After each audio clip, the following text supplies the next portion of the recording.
Good. Alexander, we always start off our podcast by saying, how do we know each other? I've covered that. But talking a little bit about, give it a fancy word, a design thinking word. We call it the passion journey. Tell our viewers a little bit of who you are. It's kind of based on the principle, if you watch podcasts, it always annoys me if I don't know who's talking. Tell the people who you are. Thank you, Mark. You're welcome. I just found out recently it's more than 20 years since we know each other. Nobody wants. I think it's longer than 20 years. More than 20, yeah. 22, 23, something like this. Yeah, it's around 20, 22, somewhere in that area. So our friendship survived the generation, actually. Yeah. Yeah. I don't know what it says about you that you're still friends with me after that much time, but... Okay, let's start with my passion journey, and you drink your coffee and have fun.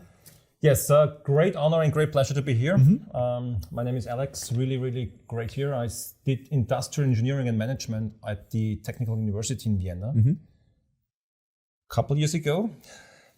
Longer than we know each other? Longer than we know each other. And there I kind of fell into the love of passion, of processes, of projects, of course, in creating things and actually mixing industrial engineering and management and all those things together.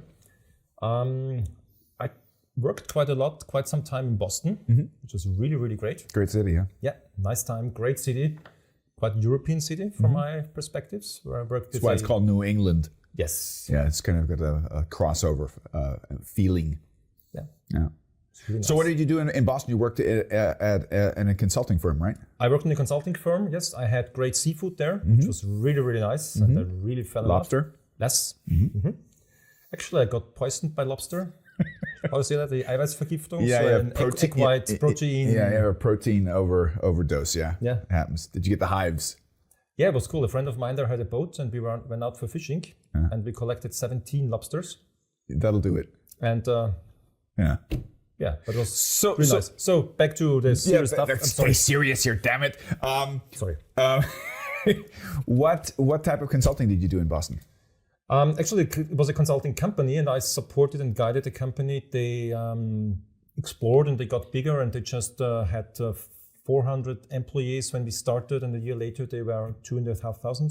Okay, so you were kind of with organizational development? Organizational development, change management. They established 4 new spots where to set up the business. So I was part of this journey in operational part, in change part, project part, of course. Okay. Really nice, yeah. And I think you mentioned beforehand it was focused on SAP implementation. Yes. Okay. Which is interesting because the topic that we're talking about, there's a link somehow to one of the founders of SAP. He was also a big proponent of the design thinking model. Yes, that's true. Also Plattner was very famous in that. Yeah. Before you went to Boston, you also worked, I think, in the Styria, which is a state in Austria. Yes, we call it Carinthia.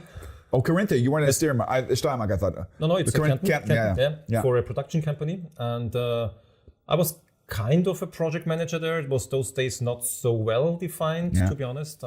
Actually supporting in setting up an ERP system. There was an ISO certification. There was also those days for the company was focusing and very much into producing bracelets for watches. Okay.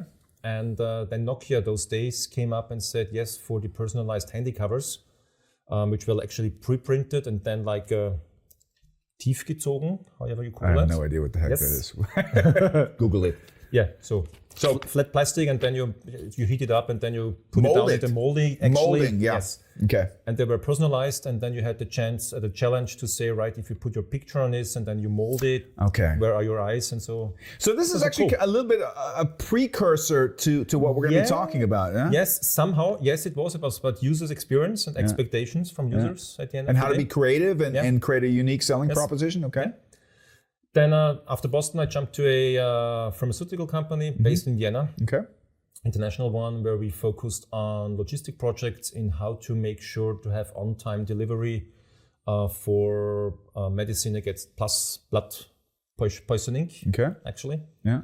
So it was the Lieferando of those days for. Okay. So also kind of a crossover between process management, product management, project management, and design thinking. Yes. Okay. Yes. Then I had a short stop in a consulting company, and then years ago we founded our own company. Yeah. Dynex, so it's 19 years ago, and started very much focusing on project management, organizational development, change management.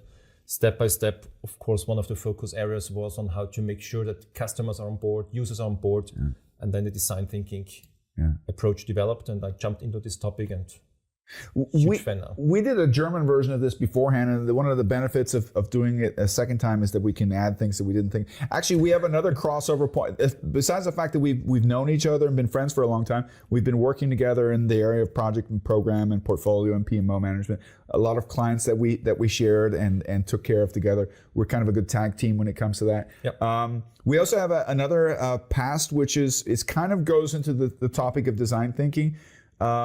We were involved in PMI and founding PMI in Austria. You were actually founder of PMI, yeah. And you remained president for 10 years, which is really, really great. Yeah, it took over. And he was smart enough or stupid enough to take over after me.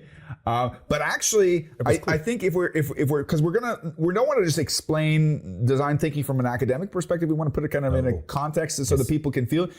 I think.